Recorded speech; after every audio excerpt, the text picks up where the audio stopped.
So I'm a little out of practice with this book talk thing. I haven't done it in a while, but I read a really good book and I have to talk about it. We're talking about The Bone Season, this wonderful piece of literature. If you haven't read this, that's okay. I'm going to give you a rundown. It is the first book in a series that is going to be 7 books. The reason I even read this was because this author has another book unrelated to this series coming out this year.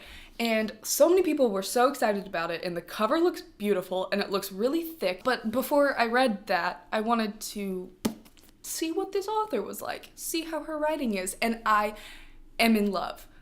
The way that she weaves a story is just beautiful.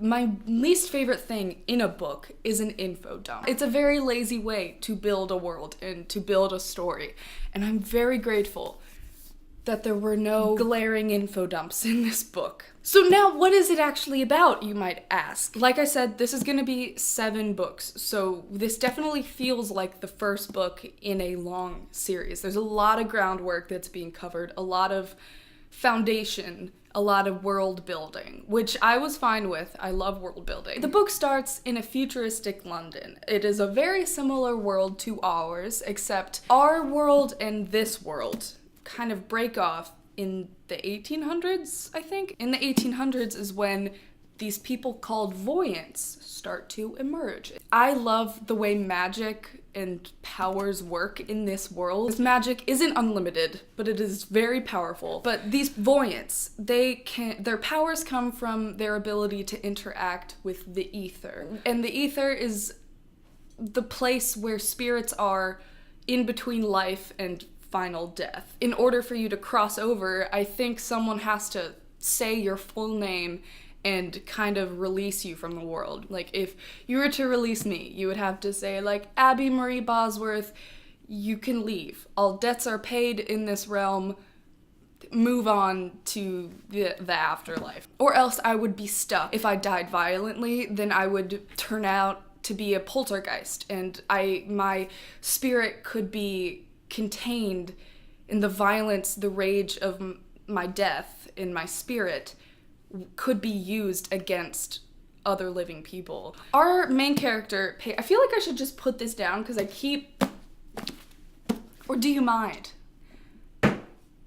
Our main character, Paige, is a voyant. Different types of voyants can interact with the ether in different ways, and Paige is the most rare and powerful kind of voyant.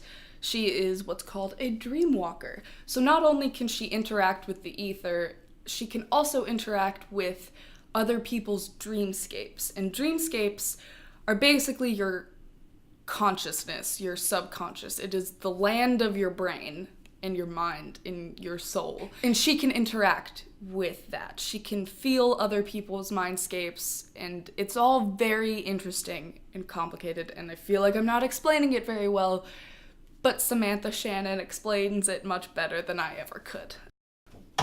Oh my god, maybe I do have to hold this or else it's just gonna fall over. Paige works in a crime syndicate type of thing. She's basically second in command. She's the mime lord is what these gang leaders are called. I'm not gonna get into it why. It's a funny name. I like it a lot. Mime lord. She's basically the mime lord's, Jackson's, favorite because she is so powerful. And these crime syndicates, these groups, these gangs started forming because voyants had to start protecting each other and protecting themselves. And if you aren't a part of a crime group, then you're really kind of screwed because no one's protecting you, no one's looking out for you. You're gonna get captured by the government and sent who knows where. Because obviously these voyants are powerful and the general population is scared of that. They've been scared of that since these voyants started popping into the world. And at the very start of the book, Paige gets chased and captured by what we assume is the government because so many voyants get taken and captured and sent somewhere. When someone is captured, usually people assume that they've been killed or imprisoned.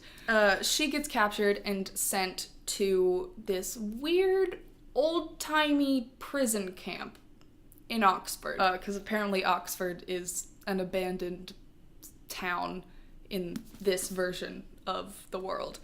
And it's a very weird place, and for a while you're very confused.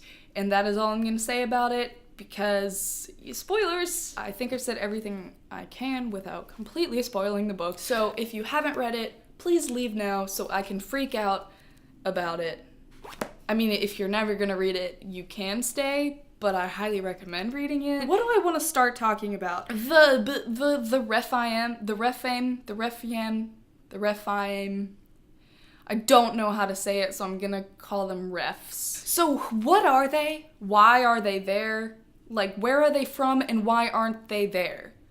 Why are they on Earth with all these humans that are obviously beneath them? Are they being punished? Were they discarded from their world and being on Earth is their punishment, and they've kind of twisted the humans to think that that the refs are in power and the human, like, there's so much we still don't know about the refs. And also the buzzers, the anemone, the bad guys, the buzzers, I have a huge feeling that they're not even that bad, because all we know about the buzzers is what the refs have told us about them, and we get glimpses and flashes of its violence, but maybe, I don't know, I feel like the truth is mixed up in there somewhere. Like, maybe they're only violent because they have to be, or because the refs make them so violent, or maybe the buzzers are just completely a creation of the refs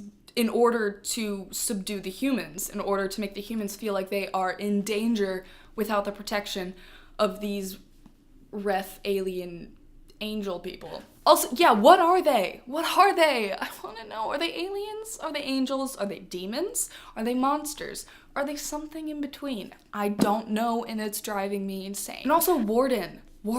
Oh my god, I love redemption arcs. They are my favorite. I love having a mysterious bad guy character that eventually turns out to be a good guy. That is like my weakness. I love it so much. I immediately figured that the Warden and Paige were gonna be an item. And at first I really didn't like it. I was like, but he's so mean and he's so bad to her. That's not okay. But I'm really okay with it now. I really like it, because especially now that we know more about his past, that he's always been kind of a good guy that's just faking being bad. It's not like he's been bad and then Paige made him good or whatever. That would be stupid. But what actually happened isn't stupid. I just think it's so cool that he's one of the scarred ones. He's one of the ones that tried in that earlier Bone season to help all these humans escape. And he put his own life in danger. And that's really cool, even though it failed. And even though it failed, he is still willing to risk his life again to help these humans. He could easily be too paranoid to help them, but he does, because he's a good person. Good alien? He's a good alien. Yeah, why can't the refs touch the humans? Why is this flower their kryptonite? Why? What is this flower? Why is it important to them? What did it do to them? Why? I just have a lot of questions that I'm sure will be answered in the next coming books. Oh, the crime crew, the gang, I love them. I love Nick more than I love anything. Nick is so sweet. And it was so funny because I was talking to my friend who has not read the books, but I was like, I love this book. I just really wish there was some gay in it, because I love queer characters in fantasy / sci-fi. Is this sci-fi? So Rebecca was like, I have Googled it and there is gayness in it. So just wait. And I was so excited, and I was thinking it would be hilarious and really tragic if Nick was the one to be queer, and he was.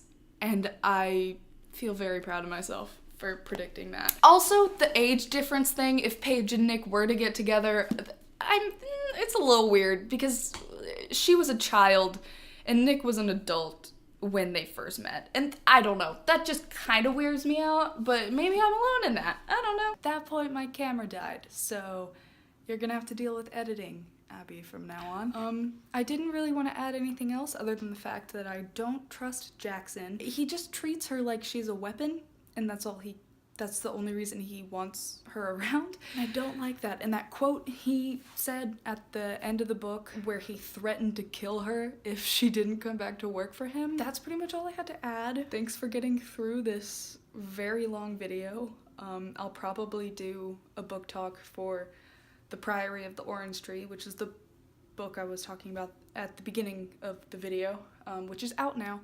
And I'm also probably gonna do a book talk on the Mime Order, the sequel to this book, so we'll see. I hope. Maybe. We'll see. Anyway, my arm is getting tired, so thanks for watching, and I will see you next time. Bye.